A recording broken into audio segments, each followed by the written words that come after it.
In January of 1968, the North Vietnamese army launched a surprise attack against the Americans. This was the Tet Offensive.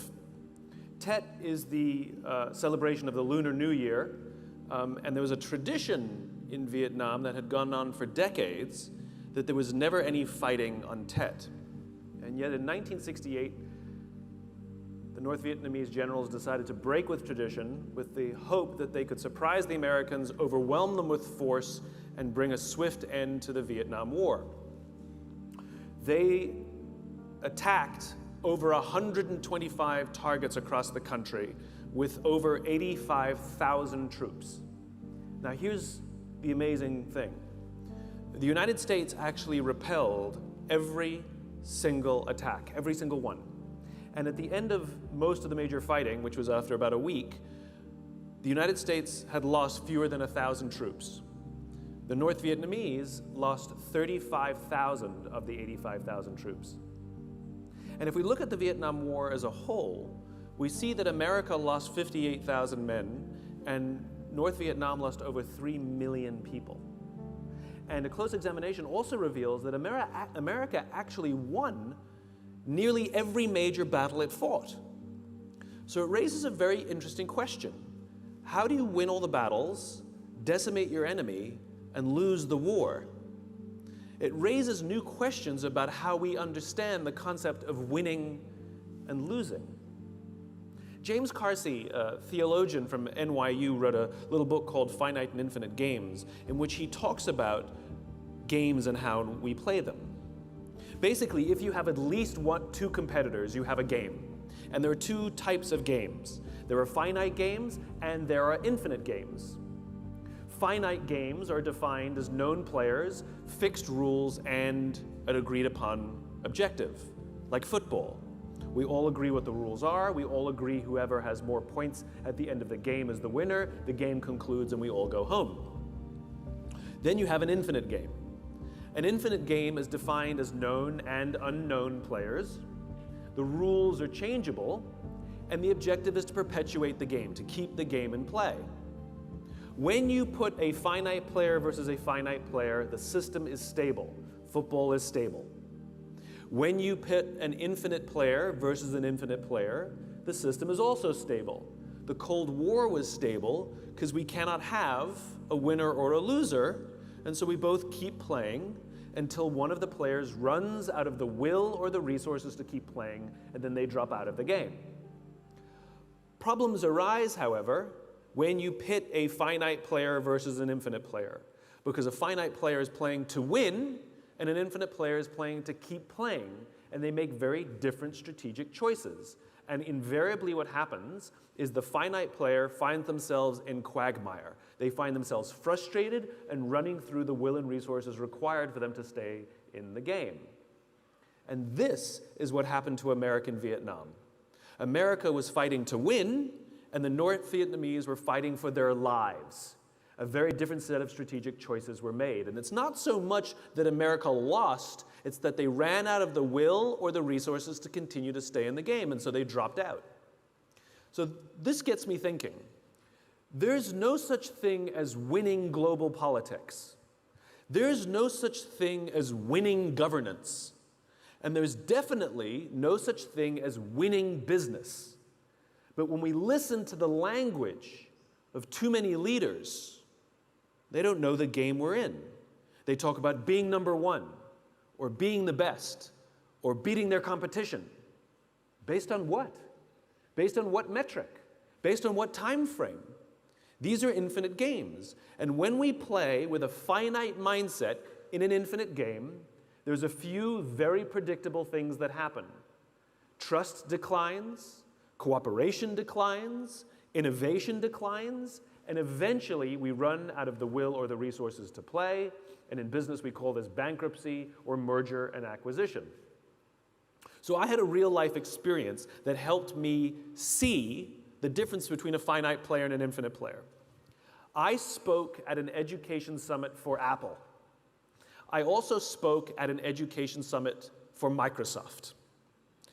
At the Microsoft summit, I would say 70 to 80% of the executives spent the majority of their presentations talking about how to beat Apple. At the Apple Summit, 100% of the executives spent 100% of their presentations talking about how to help teachers teach and how to help students learn. One was obsessed with where they were going, one was obsessed with a vision, the other one was obsessed with beating their competition. Guess which one was in quagmire? Guess which one was wasting will and resources? So at the end of my talk at Microsoft, they gave me a gift. They gave me the new Zune when it was a thing. The Zune was Microsoft's response to the iPod. And this little piece of technology was absolutely spectacular. It was brilliant. It was beautifully designed. It was elegant. It worked flawlessly. The user interface was intuitive. So at the end of my Apple talk, I'm sharing a taxi with a senior Apple executive, employee number 54 to be specific. And I couldn't help myself. I had to stir the pot. And I turned to him and I said, you know, Microsoft gave me their new Zune. It is so much better than your iPod Touch. To which he responded, I have no doubt. And the conversation was over. Because the infinite player understands sometimes you have the better product and sometimes they have the better product. And sometimes you're ahead and sometimes you're behind. And the goal is not to win, the goal is to outlast. And the only true competitor in the infinite game is ourselves.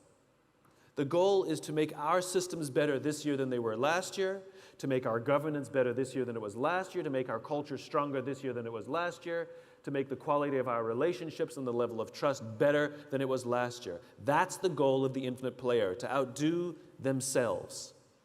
So this all raises a very interesting question. If too many leaders are leading with a finite mindset, and the reality is so many of these games that we're actually playing in are infinite games, that means we have to learn how to change the way we lead to lead for the game we're actually in. So I've boiled it down to 5 things of how to lead in the infinite game. We need to have a just cause. We need to have trusting teams. We need to have a worthy rival. We need to have a capacity for existential flexibility. And we need to have the courage to lead. Just cause. A just cause is a cause so just we would be willing to sacrifice our interests in order to advance that cause. That could mean taking a job for less money because I believe in what we're doing here. It happens very often that we're doing something we believe in and someone wants to bring us to their company and they think that simply by showering us with money we'll leave. But when we believe desperately in the work that we're doing, we easily turn down the better salary. That's a sacrifice in order to be a part of something we believe in. Maybe working late hours or frequent business trips, being away from our families. We don't like these things, but for some reason, it feels worth it. It feels worth the sacrifice to be a part of something larger than ourselves. And every leader with the capacity to lead for the infinite game offers their people a sense of just cause. Steve Jobs famously believed that the individual should stand up to Big Brother. It wasn't about computers per se, it wasn't about design, but he saw the computer as the perfect tool to empower individuals to stand up to the status quo. He imagined a world in which one day, one person with a computer could compete against a corporation. Well, that's the world we live in today. This is what his just cause was. And all the people who believed in that kind of individual power were drawn to Apple. They wanted to work there and they wanted to buy from Apple. It's not an accident that creative people and young people were so drawn to the brand. They like the idea of standing up to Big Brother, standing up to the status quo. We must give our people a sense of just cause, a cause so just they would be willing to sacrifice in order to advance that infinite ideal, a vision of the world that does not yet exist. Number 2, we have to have trusting teams. I was on a business trip in Las Vegas, and they put me up at the Four Seasons, beautiful hotel. And one of the reasons it's a beautiful hotel is not simply because of the fancy bed. Any hotel can buy a fancy bed. It's because of the people who work there. That when they say hello to you, you get the distinct sense that they wanted to say hello, not that they were told to say hello. We're highly attuned social animals. We can tell the difference. They happened to have a coffee bar in the lobby. And so one afternoon, I went to buy myself a cup of coffee, and the barista working that day was a young man named Noah. Noah was funny. He was engaging. I enjoyed buying a cup of coffee from him. I stood there for far too long buying a cup of coffee just because I enjoyed talking to Noah. So as is my nature, I asked Noah, "Do you like your job?" And without skipping a beat, Noah says to me, "I love my job." Now, in my line of business, that's significant. Like is rational. I like the people, I like the challenge, I get paid well, I like my job. Love is emotional. It demonstrates an emotional connection to whatever we're doing. Do you love your wife? I like her a lot. It's a different standard, right? Noah said, "I love my job." So immediately, I'm interested. So I follow up. I said to Noah, "Tell me specifically what the Four Seasons is doing that you would say to me, you love your job." And again, without skipping a beat, Noah said that throughout the day, managers will walk past him and ask him how he's doing. Ask him if there's anything that he needs to do his job better. Not just his manager, any manager. And then he said, "I also work for a different hotel. And there, the managers walk past me and catch me if I'm doing something wrong. There, they're always overbearing and trying to make sure that I make my numbers." He says, "There, I just like to get through the day, keep my head below the radar, and just collect my paycheck." He said, "Only at the Four Seasons do I feel I can be myself." This is the exact same human being, and yet the level of performance will be completely different, not because of him, but because of the leadership environment in which he's working. I get this question all the time. "Simon, how do we get the most out of our people?" They're not a towel that we wring them to see how much we can get out of them. The question is flawed. The correct question is, what environment do I have to create? What do I have to do to help my people work at their natural best? That's called leadership. And when we can create a trusting team, teams in which people feel trusted and trusting, what will happen is it makes them feel safe enough to raise their hand and say, "I made a mistake," or "I'm having trouble at home and it's affecting my work," or "You've promoted me to a position that I don't know what I'm doing and I need more training," or "I need help," or "I'm scared." If we do not have trusting teams, what we have is a group of people who show up to work every single day, lying, hiding, and faking. They hide all of the mistakes for fear of getting in trouble. They won't admit that they don't know what they're doing for fear that they'll be humiliated. They're certainly not going to say that they're scared or that they need help for fear that it will somehow reduce their value inside the organization. And eventually, things will compound and break. We've seen what happens. I know you've seen the news a few years ago when United Airlines dragged one of their customers off the plane with a broken nose, broken teeth, and a concussion.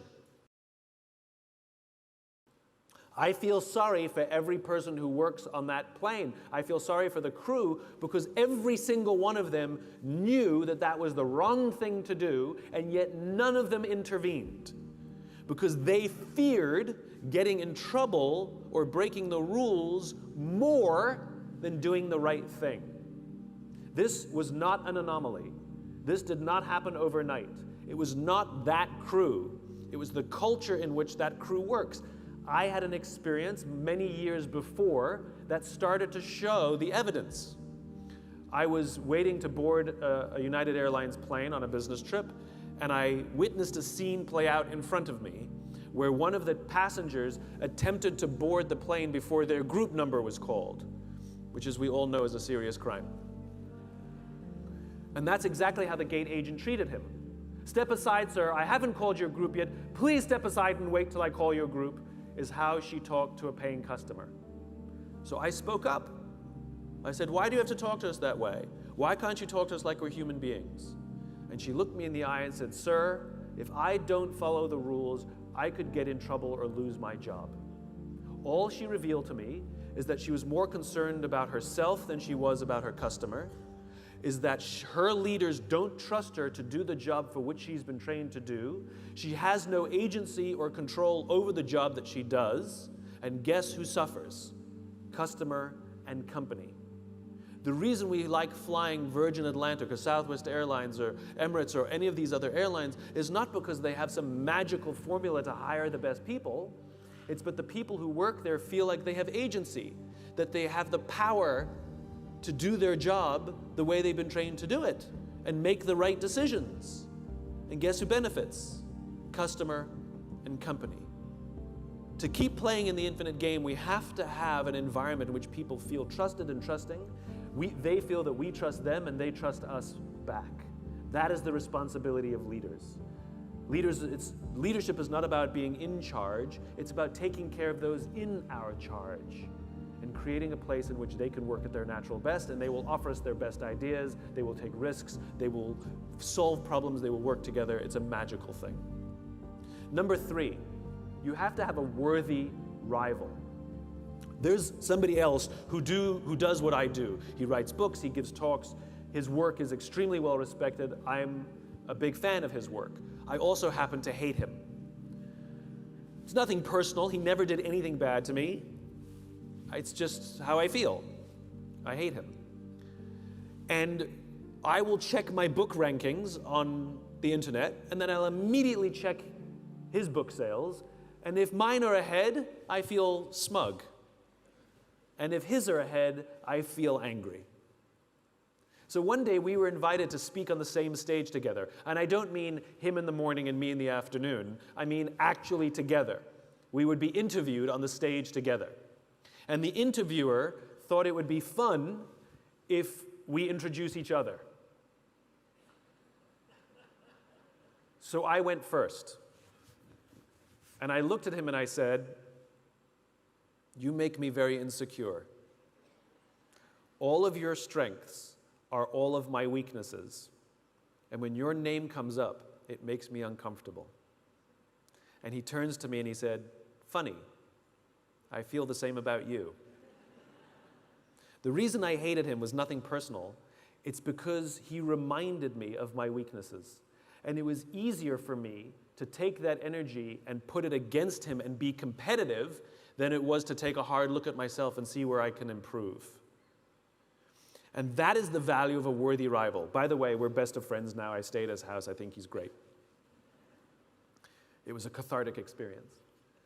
But that is the value of a rival. Our rivals are the people who are as good or better than us at our own work. And their mere existence reveals to us our weaknesses. And the goal is not to try and beat them. The goal is to take a hard look at ourselves and see where we can improve. Competition is about winning, but rivalry is about advancing. If we have a competitive attitude, then all we want to do is win the game, which means it's like two runners, and one will trip the other one in order to win. Yes, they will win the race, but they're still a slow runner. It's better to lose the race today and become stronger and stronger and stronger and stronger and wish them the best of luck. And your rivalries can change depending on how well you do. In the early days, IBM was Apple's worthy rival, rather. Apple were the pirates and IBM represented the Navy. And then IBM fell out of the game. And then it was Microsoft that represented the Navy. I'm a Mac, I'm a PC. And then Microsoft fell out of the game. And now it's Google and Facebook that represent the thing that they stand apart from, that helps us understand our own identity. Who are your worthy rivals? They can be individuals, they can be organizations, they can be nation states, people we admire and push us to be better versions of ourselves. Next, you have to have the capacity for existential flexibility. What does that mean?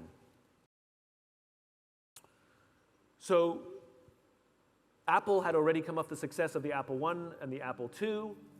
It's already a huge company. It's already very famous and successful.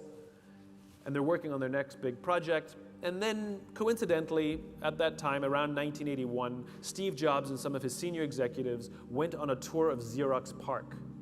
And there, Xerox showed them an innovation that they had come up with called the graphic user interface.